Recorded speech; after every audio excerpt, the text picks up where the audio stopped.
we are going to discuss how the implementation of interpolation FIR filter is considered. So first thing what we have assumed here is one is AR1 and one is AR2. These two auxiliary registers are used to point to a sample, and they are also it is also used to point to the particular coefficient. So that is the instruction what we normally use is a MAC instruction for performing multiplication and addition of these elements. So to implement an interpolating FIR filter, so we go with the length of the filter, which is 15, and the interpolating factor is 5. So if I go with that concept, I am going to get the output sequence y of m, which is equal to h of 10 into x of n minus 2 plus h of 5 into x of n minus 1 plus h of 0 into x of n.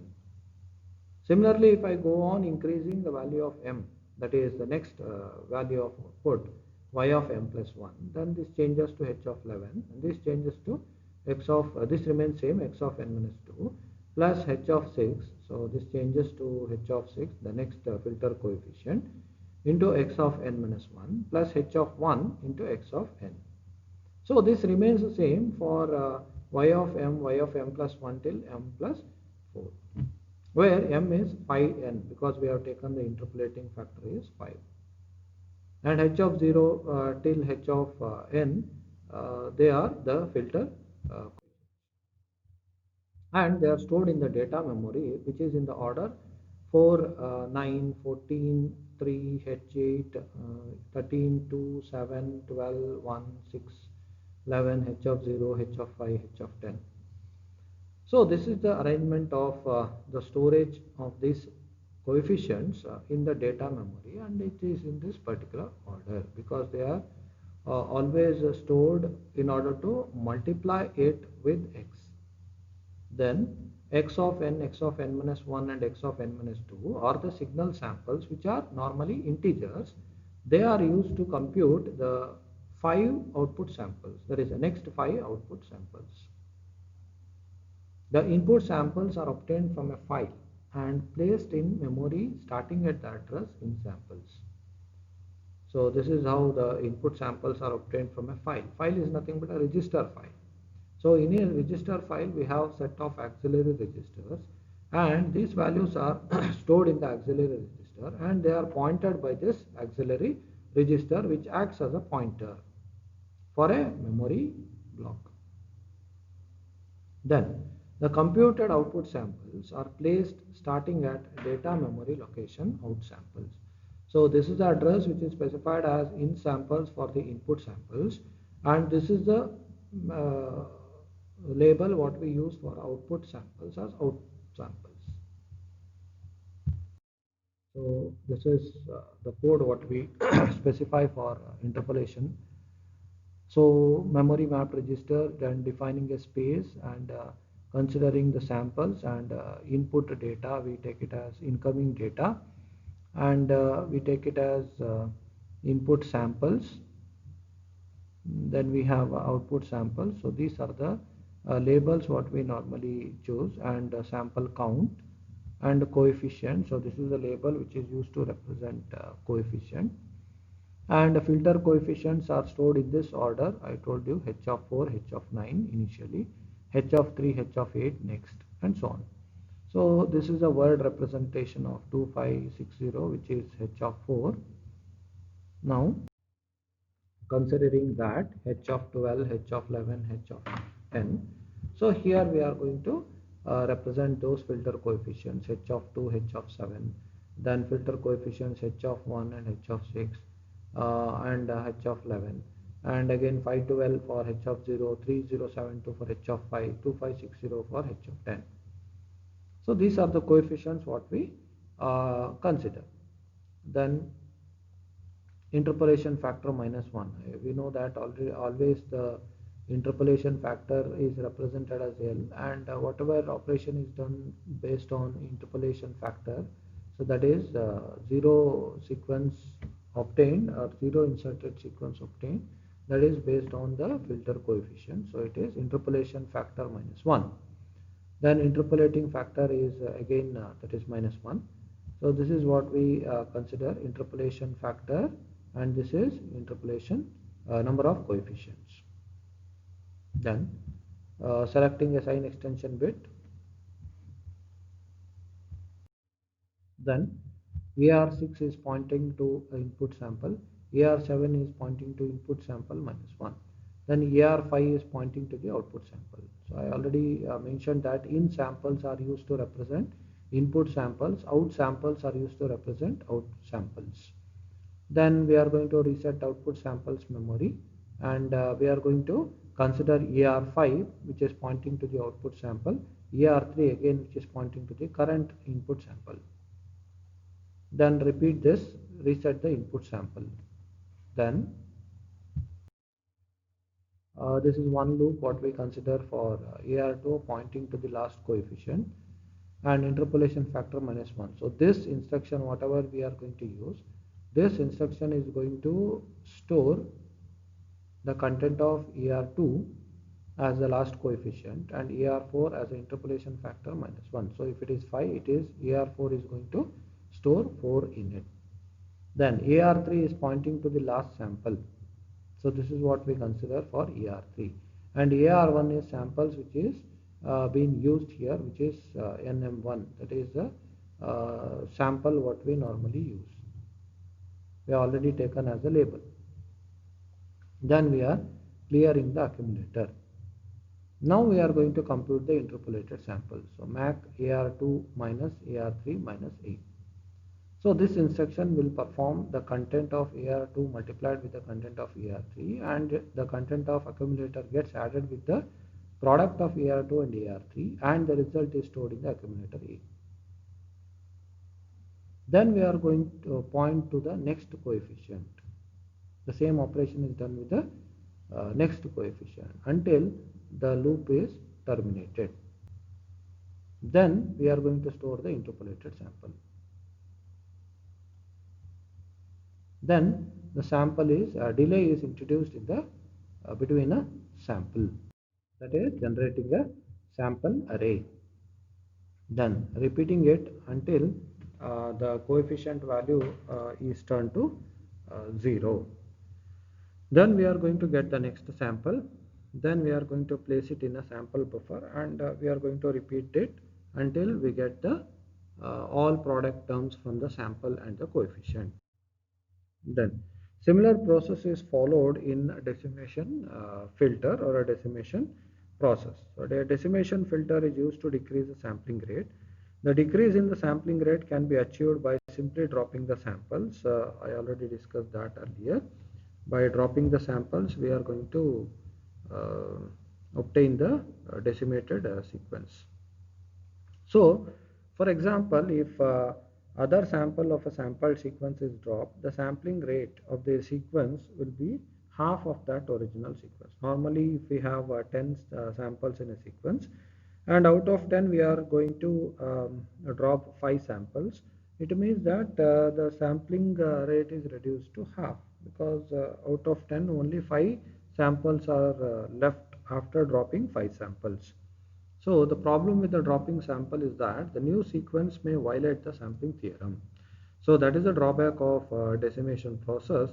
But whenever it is done, there is a proper measure which is taken in order to not to violate the sampling theorem. So that the sampling frequency must be greater than 2 times the highest frequency content of the signal. So that we use a concept of sampling theorem by considering twice of this, because we might drop some of the samples for decimation, and if I consider the sampling to be done properly, we take it as twice of the maximum frequency component of a signal. So that is why we are going to use it in order to not to violate the sampling theorem.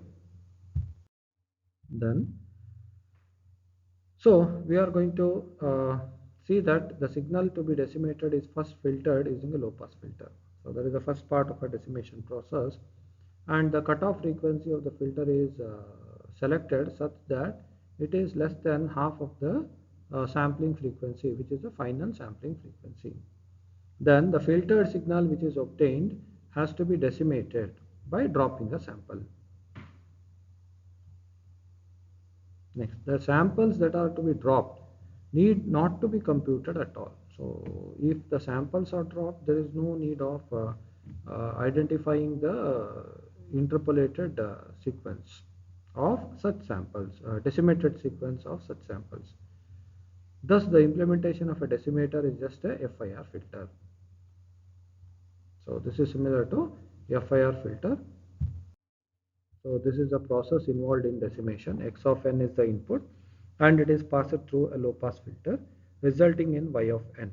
So sampling frequency f of fs is considered for X of n and Y of n is obtained as a low pass filtered output, which is through a low pass filter, which is again fs, but that is passed through a downsampler, which is resulting in Y of m. Y of m is nothing but fs divided by L.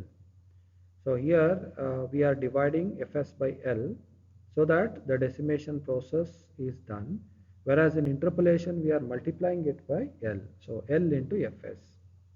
So that is the difference what we find in this. So instead of multiplying, we are going to divide it by the decimation factor. So digital decimation can be implemented based on this. For an example of decimation filter with a factor of 3, it uses low pass filter with 5 taps, 5 coefficients. The computation is similar to that of a FIR filter. But here the signal array is always delayed by 3 sample intervals because that depends on the decimation factor. If the decimation factor is 5, then it is delayed by 5 sample intervals. Next, by bringing the next 3 samples into a circular buffer to replace the 3 oldest samples. So this entire process of buffering, storing the values in a buffer and delaying the signal array is based on the decimation factor, which is 3 here. So this is the process involved in that. AR2 is one auxiliary register which is pointing to X of n. AR3 is another which is pointing to H of n. And this is the sequence what we get, and AR2 content is multiplied with AR3 content and they are added in the accumulator. And the result is stored in the accumulator, which uses a MAC instruction. So this is normally the implementation of decimation filter. And we are going to implement this, which is Y of m, which is H of 4 into 3n minus 4. So this is the first sequence from AR3, which is the first coefficient H of 4. And this is the first sample in AR2. So H of 4 is multiplied with X of 3n minus 4. So this is the first product obtained from AR2 and AR3. Then that is added with the next sample X of 3n minus 3 from AR2 and H of 3 from AR3. So this is the second product what we obtain using this MAC instruction. Similarly, we have 4 samples which are described in AR2 and AR3 so that they are obtained, and all these are added. All these are added. So we get Y of m plus 1 is the next value of Y of m. So this is the next thing what we are going to perform. And this is for a decimation factor of 3 and a filter length of 5. So this is noticeable. So decimation factor of 3 is specified and the filter length is 5. Now we are going to allocate it. Allocate a space for X of n, allocate a space for Y of n, and number of samples to decimate, filter coefficients. So these are nothing but the label what we are going to use for in samples, out samples, sample count, filter coefficients, and number of filter taps minus 1, which is the decimation factor minus 1. Then we require memory for the coefficient circular buffer. So it was discussed as 5, so we are going to use it as 5. So these are the syntax what we have to follow in order to write an instruction based on the assembler directives specified for a DSP 6713. Normally this is used for 6713. So that is TMS 320 C 5CXX processor. Now this is the code what we use for this. That is memory for a simple sample circular buffer, and after this what we consider this is dot text. So this assembler directive normally used to write the code segment. So from here on we are going to write a code which can perform that particular operation. So again, storing the output samples, clearing it. So clear the output sample buffer. It need not be the same instruction what we highlighted here, but it may be any auxiliary register what we are going to use. But this auxiliary register has to point to a particular sequence, and also they are to be pointing to a particular coefficient h. And then again, counter is being considered, and storing 0 into AR6 so that AR6 is cleared, and AR5 is pointing to in sample. So in samples is already defined in the data segment of the particular code. So in the dot text segment, that is text segment is nothing but a code segment, we specify with the instruction. So in samples, then the output samples is pointed by AR6, so it is out sample. Then sample count is ER4, that is the number of samples to filter. So this is what we store in sample count. Then calling decimation initialization, which is nothing but a subprogram written, subroutine written for calling a decimation initialization process. Then another call decimation filter. So this is a filter subroutine. So we call that filter subroutine. So we have a subprogram, a set of lines written for performing the filtering process and for performing the initialization process. Then store the filtered sample, which is normally a set of integers. Now ban z loop AR4. So repeat all this instruction unless all the samples are filtered out. So this is about a main program written for decimation process. Whereas the initialization process of decimation filter is like this. This routine will set AR2 as a pointer for the sample circular buffer and AR3 as a pointer for coefficient circular buffer. And BK is nothing but number of filter tabs, which represents the buffer size. And AR0 is nothing but circular buffer pointer, which is incrementing it. So normally AR0 is 1 because we are going to increment it by 1. It is pointing to one value in the memory, and again it is going to point to the next value in the memory.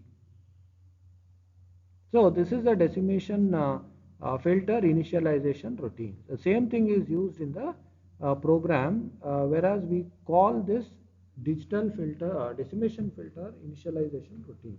So we are calling this subprogram in the in the main program.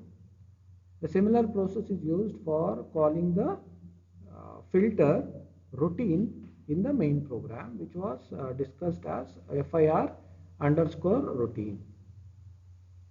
So whatever we are going to discuss in terms of decimation filter, that involves the auxiliary register where the samples are being stored, and one more auxiliary register where the coefficients are stored. These are related to inputs. Whereas for output samples, again we consider one more auxiliary register where the results are to be stored. And we also consider a tap coefficient, or normally what we consider it as decimation filter with respect to decimation, that is L. So that value again is considered in ER register. So we have several auxiliary registers. So out of these auxiliary register, we are going to use that auxiliary register for the program. For input samples, output samples, counter, filter tap coefficients or decimation factor. So this is what we discuss under this.